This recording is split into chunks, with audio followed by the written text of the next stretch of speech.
여러분, 안녕하세요. 이야기 나라입니다. 요즘 어떻게들 지내셨습니까? 궁금했습니다. 오늘은 남녀 사랑을 주제로 하여서 이야기를 한번 나눠볼까 합니다.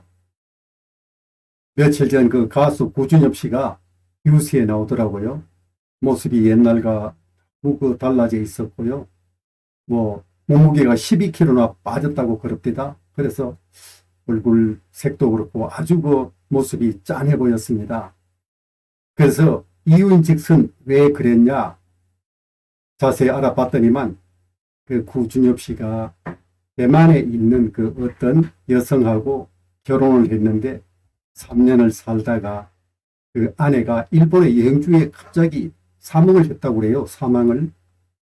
그래서 원래 20년 전에 처음 사귀었다가 또 헤어지고 사귀고 이런 과정을 거친 뒤에 최근에 대만 여성은 아이가 둘이 있고 결혼을 했다고 그럽니다. 그래서 둘이 아주 지극히 많이 사랑을 했던가 봐요. 그래서 그 죽은 사망한 아내를 잊지 못해가지고 거의 식음을 전폐하다시피 하고 그 다음에 묘지를 매일 찾아가고 또 그 다음에 집에다가 무슨 그 사람을 넋을 위로하는 또 그런 장소도 마련해 놓고 구준엽 씨 그 장모 되는 분하고 같이 기거를 하면서 참 슬픔에 젖어서 사망 일주기를 맞이할 때에는 그 대만 어떤 또 장소에다가 죽은 아내의 동상까지 세운다고 그렇게 뉴스가 나오더라고요. 여러분 어떻게들 생각하십니까?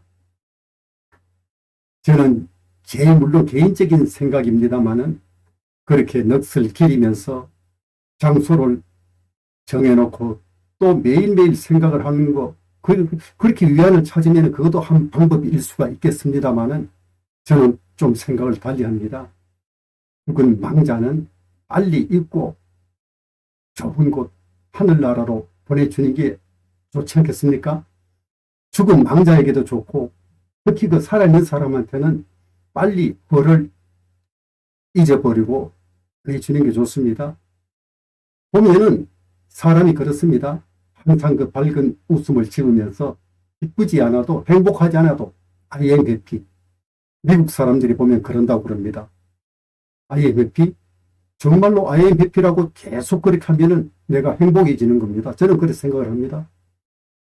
미국 사람들이 일상생활이 행복하지만은 않겠지요. 항상 총기를 소지하고 다니고 그런 나라들이니까 불행하니까 오히려 역으로 IMFP 웃습니다.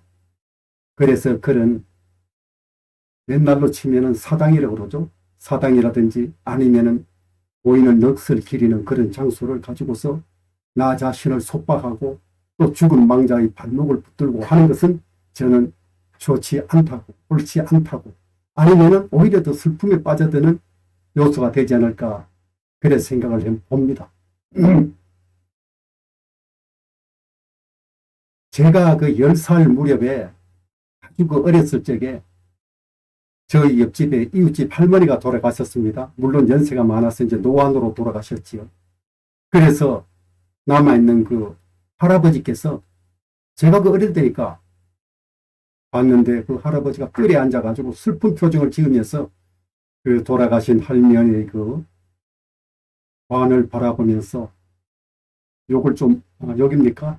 에이 나쁜 년, 예, 에이 나쁜 년 하면서 자꾸 욕을 하는 것이었어요. 저는 그 당시에는 이해를 못했습니다. 어째서 사랑하는 아내분이 돌아가셨는데 저렇게 나쁜 X라고 나쁜 년이라고 하면서 욕을 할까 이렇게 생각을 했었는데 그로부터 50년이 훌쩍 지난 지금에는 제가 이해를 하게 됐습니다. 그 아내분이 미워서 그랬을까요? 아닙니다. 얼마나 정이 들었고 살거웠겠습니까? 그동안 살아온 정, 그 다음에 안타까우니까 그것이 나를 두고 왜 네가 먼저 가느냐 이런 안타까움과 애증 어떤 그런 넋두리겠지요. 우리 인간의 사랑은 유한한 것입니다. 유통기한이 있습니다. 아무리 부부지간에 아니면 어떤 남녀지간에 사랑이 유별하다 해도 천년만년 영원히 함께 살 수는 없습니다. 언젠가는 헤어져야 합니다. 사랑이 깊으면 아픔도 깊은 것입니다. 이런 관점에서 본다면은 살아있을 때, 특히 노년이 될수록 우리는 서로 이별 연습도 하고, 또 될수록이면은, 되도록이면은 서로 죽고 못 사는 그런 사이보다는 은은하게 그렇고 그렇게 사랑하며 살아가는 것도 괜찮을 것 같습니다. 왜냐하면은 또 정이 너무 두텁고 이러다가 보면은 서로 이별 뒤에 그런 아픔의 골이 참 깊은 법이거든요. 저도 그렇게 경험을 해봤습니다. 사랑을 하면 할수록 이별의 상처가 아무래도 큽니다. 그렇다고 해서 뭐 제가 부부지간에 살면서 소원해지라고 정이 없으라고 제가 부추기는 절대 아닙니다. 하나님은 우리 인간에게 서로 사랑하라고 하셨으니까요. 예, 살면서 서로 서로 사랑. 혼자만의 어떤 독단적인 사랑이 아닌 서로 사랑하는 게 좋을 것 같습니다. 또 하나가 생각이 납니다. 지금은 이제 뭐 고인이 되신 작고하신 영화 배우 김수미 씨라고 있죠? 네, 잘들 아실 것입니다.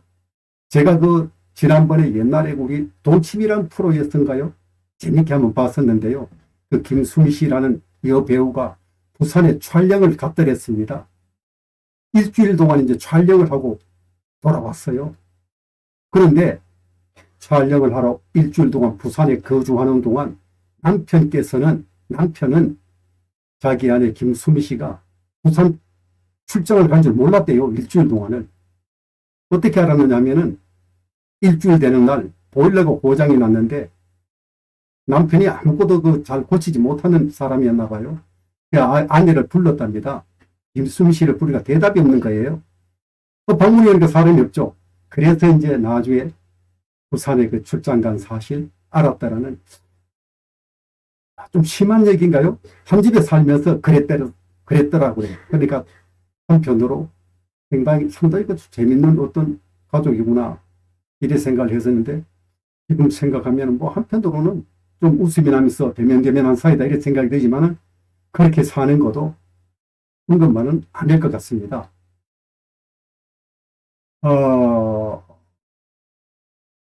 어쨌든 이렇게 뭐 은은하게든 죽고 못 사는 그런 사랑이든 간에 부부가 이제 한 3, 40년 이렇게쯤 살고 나면은 서로 왼수가 되잖아요. 원수하고 왼수는 어떻게 틀리는지 모르겠습니다. 둘 다 아마 표준말인 것 같아요. 근데 왠지 왼수가 더 친근하죠. 예, 살다 보면 흔히들 뭐 아이고 저런 왼수 덩어리 뭐 자식 보고도 그런 얘기를 덜 합니다만 부부지간에 우리 왼수라고 그러죠. 근데 물론 이때의 왼수는 애정이 그런 교차되는 그런 단어이지 미워서 왼수라고 그랬겠습니까?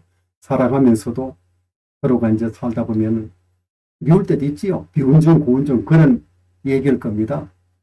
그래서 유머를 하나 해볼 겁니다. 남편이 죽기 전에 아내에게 유언을 합니다.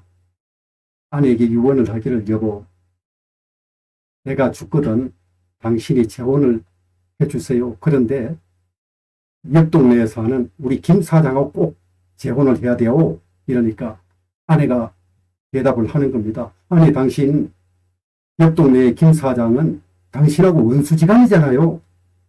이러니까 남편이 하는 말이 그러게 말이야. 나하고는 원수지간이지. 내가 그놈한테 복수하는 길은 당신하고 결혼하는 것이야. 이 부탁을 부탁주고 이러더래요. 뭐 정말 꼭 그렇게 했겠습니까? 그것은 웃자고 하는 얘기지요. 예, 그런 유머가 있습니다. 이번엔 짝사랑에 대해서 한번 얘기를 해볼까 합니다. 여러분, 혹시 아시나 모르겠습니다. 사랑하였으므로 행복하였네라. 그 책을 발간한 작가이지요. 인 유치환 씨라고 있었습니다. 옛날에 우리 국어책에 시인 유치한 선생 참 많이 나왔습니다. 시험 문제에도 자주 출제되고 대표적인 그 시로서는 깃발이라는 그 시가 있습니다. 이 유치한 시라는 호는 청마지요. 호는 청마 유치한 시가 아마 제 생각에는 한 1940년대 태어나기는 그분이 아마 1900 일제 강점기 때 태어난 걸로 알고 있습니다. 찾아보면 잘 있을 거예요. 그런데 이 사람이 교직 생활을 하면서 경남 통영 교직 생활을 하면서 어떤 미모 여성을 알았습니다. 그 미모 여성도 같은 그 교단의 교직에 이제 근무를 같이 하고 있었는데요. 이때 시인 유치한 씨는 처자 시기는 유부남이었고요. 나이는 그때에 30대 후반 정도 됩니다. 그리고 이제 여성은 이름은 이도영 씨라고 그분도 이제 교직에 몸담고 있었는데 아주 둘 다 아주 유명한 시인이었지요. 그 여자도 인물도 외모도 출중하고 자기 남편과 사별을 하고서 29살 아마 그 전부터 미망 연애였겠습니다. 29살이고 이 시인 유치한 씨는 39살 때 둘이 아니죠. 짝사랑입니다. 시인 유치한 씨가 한 20년 동안 5천여 통의 편지를 보냈다고 그래요. 전부 다 일방적인 짝사랑 구애입니다.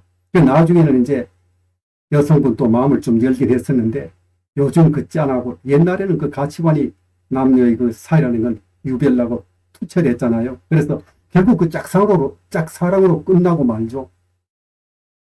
그래서 시인 유치환 씨가 그 사랑은 아주 유명한 검색하면 아주 자세히 나와 있더라고요. 그래서 시인 유치환 씨가 그렇게 20년 동안 혼자서 짝사랑을 하다가 혼자는 아니죠. 나중에 이제 그 여성분도 조금 문을 열었었는데요. 어쩌다가 48살 때인가요? 버스에 치여가지고 사망을 하게 됩니다. 짝사랑을 하면서 마음을 너무 써서 그럴까요? 어쨌든 그래서 이제 그 사랑하였으므로 행복하였네라 하는 거를 그 5천여 통의 편지 중에서 한 200여 통을 추려가지고 엑기스 같은 것이죠. 출판을 해서 지금 책이 나와 있습니다. 사랑의 과정이야 행복할 수도 있겠지요.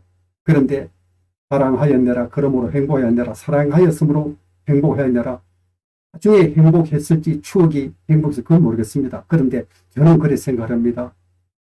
사랑의 결말은 어떠한 경우에도 슬픈 것이라고 이렇게 생각합니다. 서로 사랑하든 사랑하지 않았던 한 사람이 죽든 살아서 이별을 하든 사랑의 결말은 슬픈 것이지요. 언젠가는 그 이별이 있으니까요.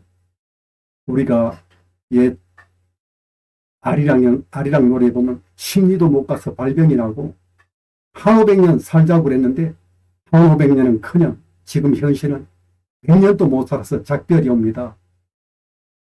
진정한 온사랑, 짝사랑 말고 진정한 온사랑은 온전한 사랑을 하시려거든 하나님과의 사랑을 합시다.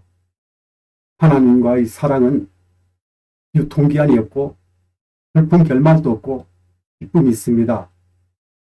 하나님과의 사랑은 짝사랑이 결코 없는 구애하면 받아주시는 온전한 사랑입니다. 그리하면 우리가 어려울 때 위로를 주십니다. 상한 감정을 치유해 주십니다. 어떠한 상황에서도 고난을 이길 수 있도록 해 주십니다. 하나님은 절대로 변심하지 않으십니다. 하나님은 우리 자녀들이 기쁘고 즐겁기를 원하십니다. 웃을 일이 없어도 웃어봅시다. 정말 웃을 일이 생깁니다. 살아가면서 고난과 어려움이 있더라도 하나님이 항상 동행하십니다.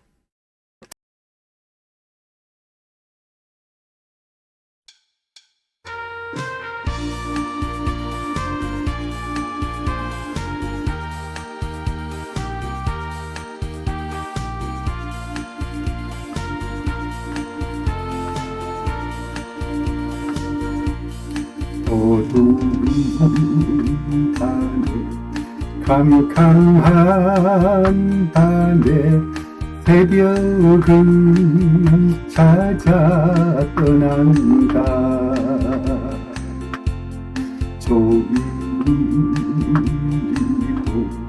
아기 불어도 내 눈에는 오직 밤이었어. 우리가 처음 만난 그때는 차가운 새벽이었어. 당신 눈 속에 여명이 있음을 나는 느낄 수가 있었어. 주여 당신께 감사하리라. 일로함 내게 주시는 나에게 영원한 기쁨 속에서 깨이지 않게 하소서.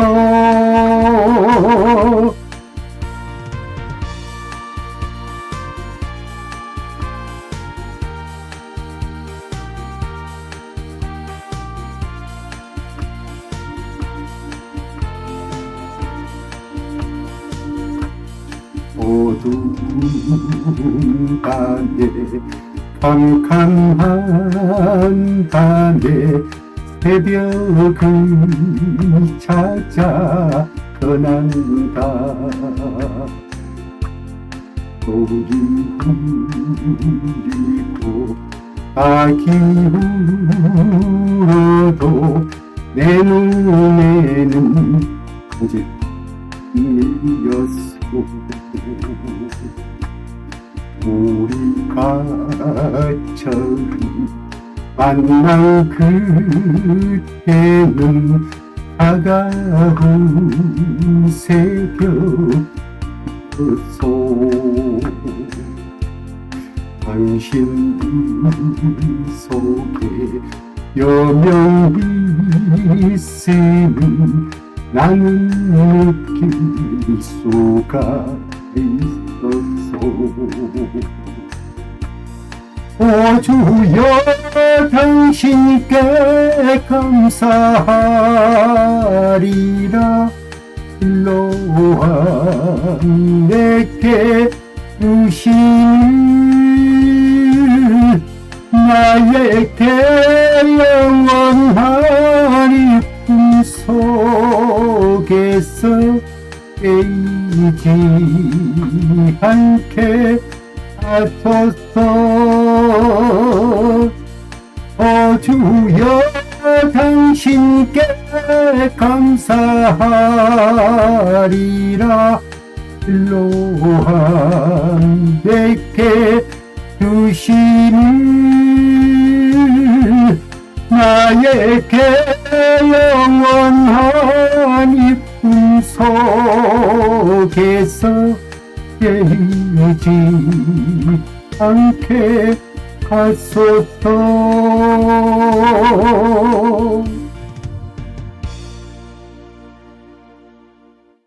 예, 찬양 한 곡을 불러봤습니다. 실로암이라는 찬양곡인데요. 요즘 그 군에서도 군대에서도 많이 합창을 하고 또 이거 떼창이라고 그러죠. 예, 즐겁게 노래하고들 있습니다. 실로암이라는 곡은 실로암이라는 연못에 그 예수님이 환자, 보경, 맹인 환자를 보내가지고 눈을 씻게 했다는 그 기적의 연못 이름이 실로암이죠. 여러분, 우리 오늘 하루도 긍정적으로 생각하며 즐겁게 파이팅 합시다. 여러분, 감사합니다. 안녕히 계십시오.